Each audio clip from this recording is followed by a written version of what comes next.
आप सभी माताओं बहनों को बलराम जयंती और हल षष्ठी व्रत की मंगल कामनाएं। जय श्री कृष्णा दोस्तों, एक बार फिर से हमारे चैनल में आपका हार्दिक स्वागत है। आपसे विनती है, अगर वीडियो थोड़ी भी अच्छी लगती है तो प्लीज़ लाइक कर दिया करें और अगर चैनल में नए हैं तो चैनल को ज़रूर सब्सक्राइब कर लें। आज हम सुनेंगे उस व्रत की महिमा जो संतान की लंबी उम्र, सुख, समृद्धि और जीवन में सद्भाव लाने वाला है। भाद्रपद माह के कृष्ण पक्ष की षष्ठी तिथि को यह पावन पर्व मनाया जाता है। यही वह दिन है जब द्वारकाधीश श्री कृष्ण के बड़े भ्राता बलदाऊ जी का जन्म हुआ था। उनके प्रिय शस्त्र हल और मूसल हैं, इसी कारण उन्हें हलधर कहा जाता है। इस दिन हल और बैल की पूजा का विशेष विधान है। इसे अलग अलग क्षेत्रों में हल छठ, चंद्र षष्ठी या ललई छठ नाम से भी जाना जाता है।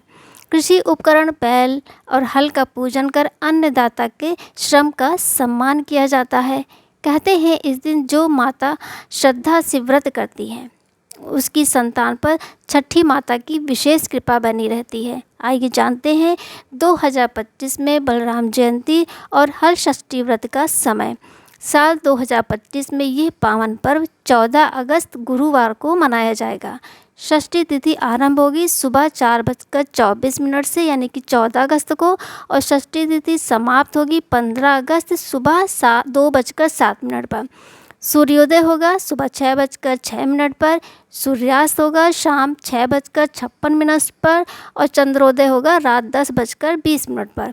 गोधूली मुहूर्त शाम 7:01 से 7:23 तक। इस समय पूजा का विशेष महत्व है। व्रत के नियम और निषेध। इस दिन माताएं महुआ की दातून करती हैं और महुआ का फल खाती हैं।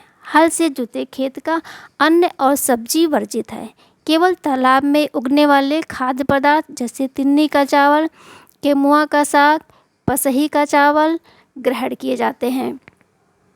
गाय का दूध, दही, घी नहीं लिया जाता। केवल भैंस के दूध और उससे बने पदार्थ का उपयोग होता है। पूजा से पहले आटे से चौक पूरकर झरबेरी, पलाश और कांस के डाल को बांधना, फिर दीप, दही, महुआ आदि अर्पित किया जाता है। आपके यहाँ जिस तरह पूजा होती है आप अपने अनुसार पूजा करके छठी मैया का आशीर्वाद जरूर ले लीजिएगा। इस दिन छठी मैया की कथा अवश्य सुनिए, इससे संतान को सुख प्राप्ति और उनकी लंबी उम्र होती है। कथा श्रवण की परंपरा।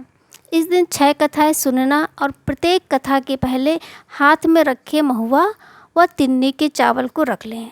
तो आइए श्रद्धा से कथा आरंभ करते हैं। बोलिए छठी माता की जय। कथा के बाद हाथ में लिए तिन्नी चावल और महुआ को कलश में अर्पित करें और तेज आवाज़ से बोले छठी माता की जय। तो आइए पहली कथा सुनते हैं। कथा नंबर 1। बहुत वर्षों पहले एक छोटे से गांव में गोमती नाम की औरत रहती थी। घर में दयनीय हाल था।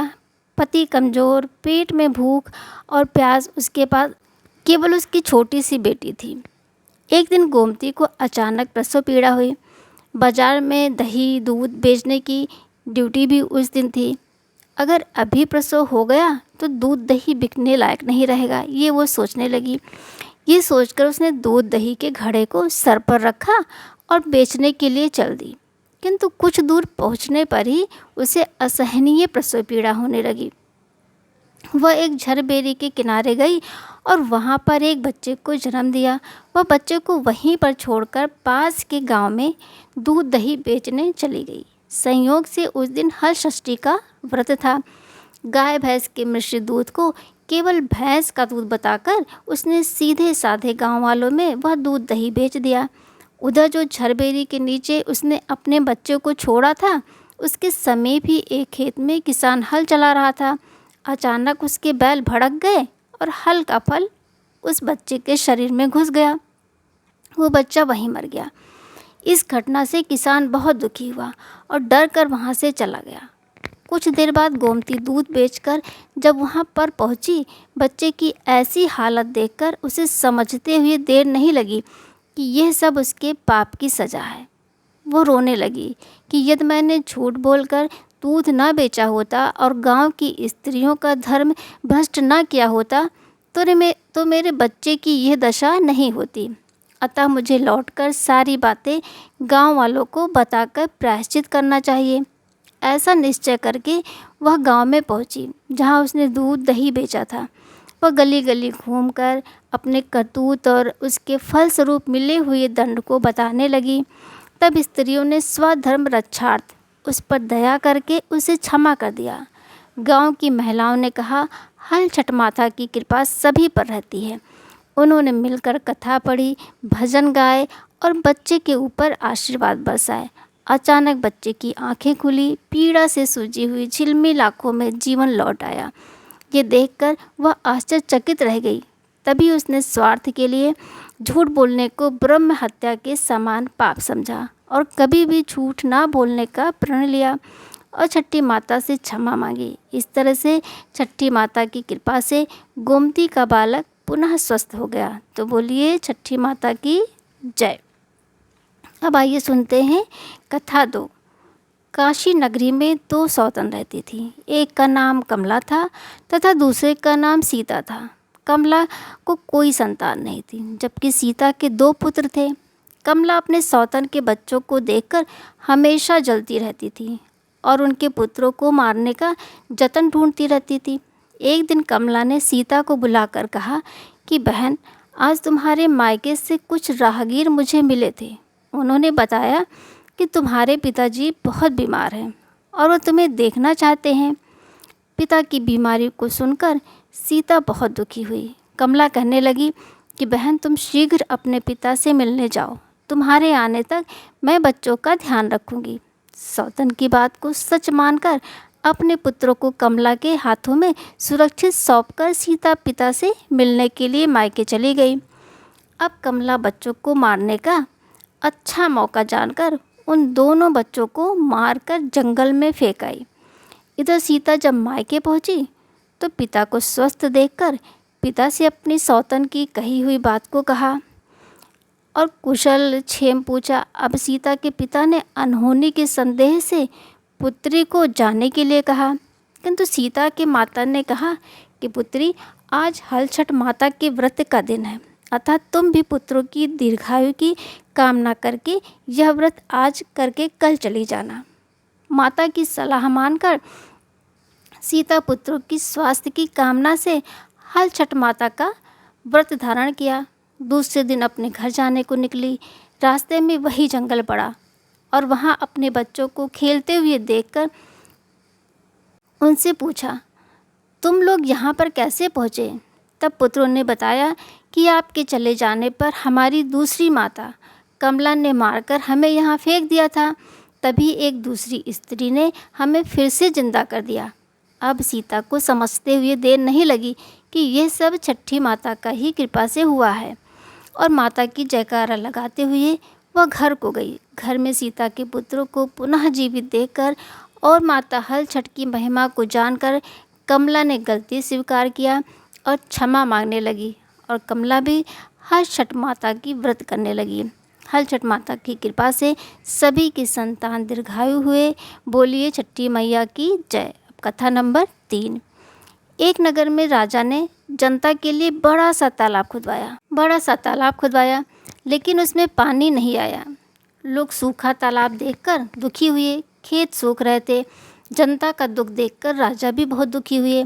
एक रात राजा को स्वप्न में वरुण देवता दिखे, जिन्होंने कहा, यह तालाब तभी भर पाएगा जब कोई बड़ा त्याग करेगा। राजा ने दरबार में यह बात बताई और साथ में अपने इकलौते पुत्र का बचाव भी अपनी सभा में रखा। राजकुमार ने सुना और बिना घबराए कहा, यदि मेरे त्याग से धरती पर जीवन लौट आए तो मैं अपनी बलि देने के लिए तैयार हूँ।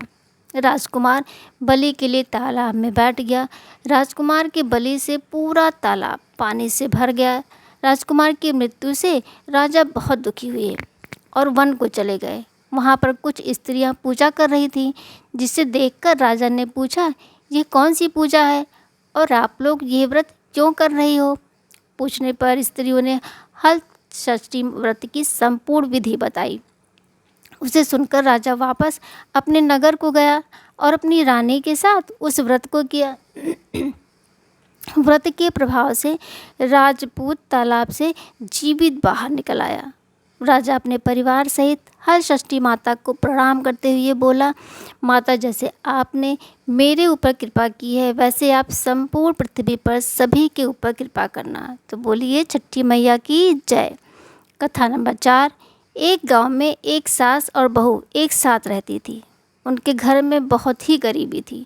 दूध और दही बेचकर बहुत ही मुश्किल से गुजारा हो पाता था।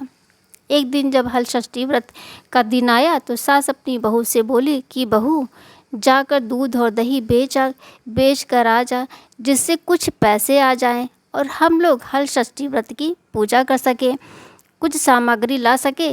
तो बहू बोली, माँ जी, आज जुते हुए खेत में जाना वर्जित होता है, मैं दही लेकर कैसे जाऊं? तब सास ने कहा कि नहीं जाएगी तो हमारी पूजा कैसे हो पाएगी। तो ऐसा करना कि मेड़ से होकर जाना, खेत में अपने पाँव मत रखना और एक जगह पर बैठ जाना, वहीं पर आवाज़ लगा देना, गांव की सभी महिलाएं आकर तुमसे दही खरीद लेंगी, जो कुछ पैसे मिलेंगे उससे पूजा की सामग्री लेकर आना। बहू बचते बचते दही लेकर एक गांव में पहुंची। गांव में दही बेचकर वह जब वापस आने लगी तो रास्ता भूल गई, क्योंकि जुते हुए खेत में जाना वर्जित है, इसलिए वो रास्ता नहीं ढूंढ सकी। ऐसे में वह एक नदी के किनारे बैठकर विलाप करने लगी। उस स्त्री का विलाप सुनकर नदी से एक बुढ़िया प्रकट हुई। वो पूछी कि बेटा, तुम क्यों रो रही हो? तो उस स्त्री ने कहा कि मैं दही बेचने के लिए आई थी, परंतु मैं रास्ता भूल गई और जुते हुए खेत में जाना वर्जित है, इसलिए मैं अपने घर अब कैसे जाऊं? हमारे घर में पूजा करने के लिए भी पैसे नहीं थे और मैं कुछ सामग्री लेकर अपने घर जाना चाहती हूँ। तब उस बुढ़िया ने कहा कि तुम अपनी आंखें बंद करो। तब स्त्री ने जब अपनी आंखें बंद किया तो थोड़ी देर बाद बुढ़िया ने कहा, अब बेटा अपनी आंखें खोलो।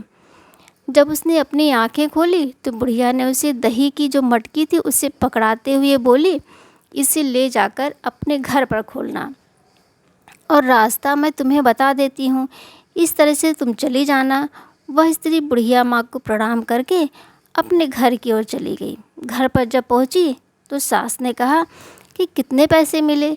तब उसने सारी बातें बताई। उसके बाद बहू और सास दोनों ने मिलकर उस मटकी को खोला तो उसमें से बहुत सारे हीरे, जवाहरात, सोना, चांदी आदि निकले। बहू और सास दोनों बहुत ही प्रसन्न हुई।